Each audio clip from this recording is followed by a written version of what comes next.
Hi, I'm Jason Juratich, and this is The Mobile Philosopher. In this video, I want to talk a little bit about Chromebooks and why Chromebooks would be a better option than any other laptop right now.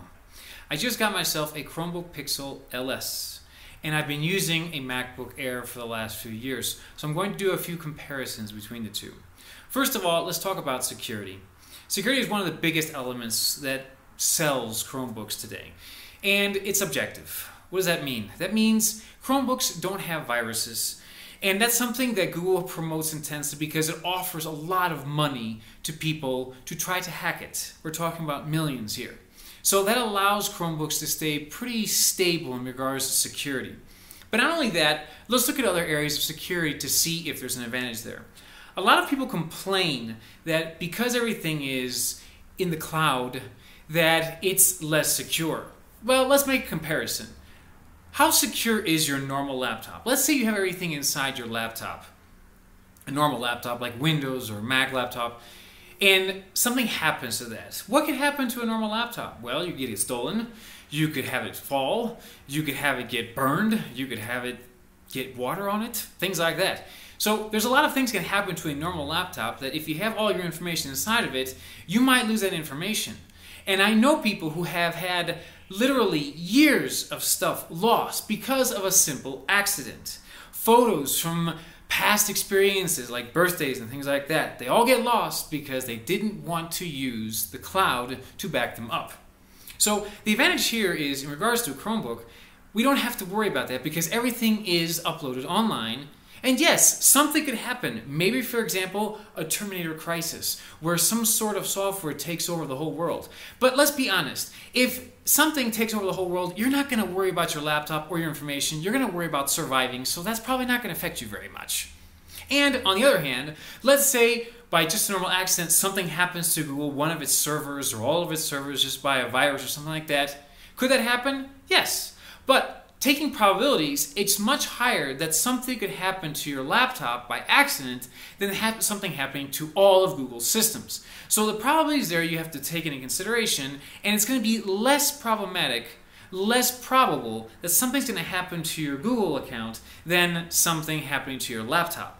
Now, you could have your account hacked into, but that really only happens if you don't understand how to proceed with security within your Google accounts. By following simple procedures, that can be taken care of, and I'll mention that in another video. So in regards to security, that's not very much of a problem. What about the problem of having to use Wi-Fi all the time? That's not a problem either. Why? Because most of Google apps can be used offline. And even if you did have to connect yourself, where in the world do you not have Wi-Fi? You have Starbucks, you have McDonald's, you have your house. You have many places where you can use Wi-Fi. That Wi-Fi could be weak, sometimes it could fail, but you also have a cell phone. So the probabilities of having your Wi-Fi and your cell phone malfunctioning at the same time could happen, yeah, but how many times? Maybe once, maybe twice a year? So really, the problem of having to be always connected is not that problematic.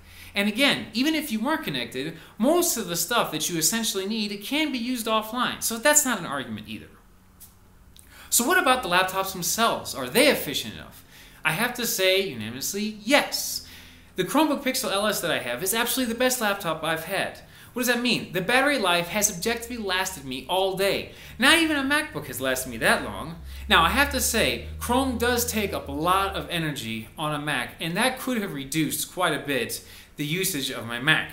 But at the same time, I still can't imagine having gotten as much battery life as I've gotten up till now on the Chromebook Pixel LS. It literally lasts me all day, and I am on the laptop a solid 12 hours a day. Whereas on the MacBook or on a Windows, I simply didn't get those types of numbers. On the other hand, the laptop is extremely efficient. Having 16 gigabytes of RAM within a laptop is extremely good. And one of the secrets that I found with Chromebooks is don't get one with 2 megabytes. Don't get one with 2 gigabytes if you're going to use this for power using, because it's not going to work. What does that mean? I have found out that most of the Chromebooks that have 2 gigabytes of RAM simply aren't sufficient enough to be able to work as a power user. If you're a power user, that's not going to be good enough. If you are a normal user, 2 gigabytes of RAM will allow you to open up comfortably about 5 tabs. But if you're someone like me who needs between 20 and 60, that's going to be very complicated. And what I found is if you want about 20 tabs open, you need a Chromebook with at least 4 gigabytes. And if you want to have something like power user type of tabs open, which is between 30 and 60, you're going to need between 8 and 16 gigabytes to be efficient while you're working. And I have been extremely happy having 16 gigabytes. I think it's the best thing in the world. So the Chromebook itself, especially the Chromebook Pixel, has been extremely good. Battery life is extremely good. Efficiency is extremely good. Everything I need to do is all on the internet. So there really isn't anything that I have to do outside of that that require me to do something specific. What about applications? Are applications efficient in a Chromebook? Absolutely not. Most of the stuff that we need to do today can be done on a Chromebook. What about music production? You can do that. There's an awesome application out right now called Soundtrap that can allow you to do basically everything that GarageBand does on a Chromebook. What about Photoshop? That can also be done. You have Pixlr, which is an awesome program, application that you can use online. It does basically everything that Photoshop does. Granted, it's not as professional, but for 90% of the people out there who need to just do photo editing, it's more than enough. What about video editing? WeVideo is an awesome application online that allows you to do most of what you need to do with videos. 90%, I would say, most of the time. So all of that is pretty much taken care of. What about accounting and things like that? There's tons of apps in the Chrome Web Store that allow you to do accounting and finances and things like that. So a lot of that stuff isn't a problem. I don't understand why people would be complaining about it, because all of this you can do on a Chromebook perfectly well. What about things like Skype? Okay, yes, there are some applications that don't work, but these companies understand if they're going to get user base, they're going to have to put these things online. And Skype is not an exception. They already have Skype working, Windows rather, is working with Skype to make it work online, and it already has it. You can use Skype online. And granted, the video option is still not there yet, but I'm presupposing that within the rest of this year, Windows will get that up to date so that you can use Skype online. And even then, Windows understands that in the future, everything is going to be online based. So that's why they're taking all their entire Office suite and putting it online. And more, this is the way things are going to be. Because legacy apps really are something of the past. Being online is what's going to happen in the future, even with all the risks that we might have to take to do that. So the Chromebooks are actually a very worthwhile possibility for many people. And if you're not a power user, the price of Chromebooks is excellent. We're talking about between $200, around $200, $150, $200. You can get a nice Chromebook for that type of stuff, that type of money.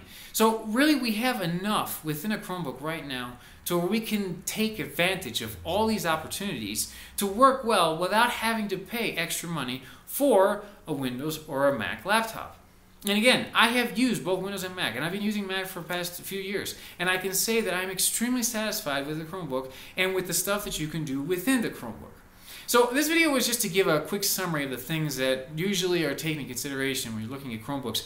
If you want me to talk about anything else in relationship to the Chromebook Pixel LS, Chromebooks in general, or any doubts that you have about Chromebooks, please put them in the comments below. Subscribe, and I'll be more than happy to make other videos on this topic to clarify these points that many people seem to have a lot of problems with. Hope this video helped. Take care.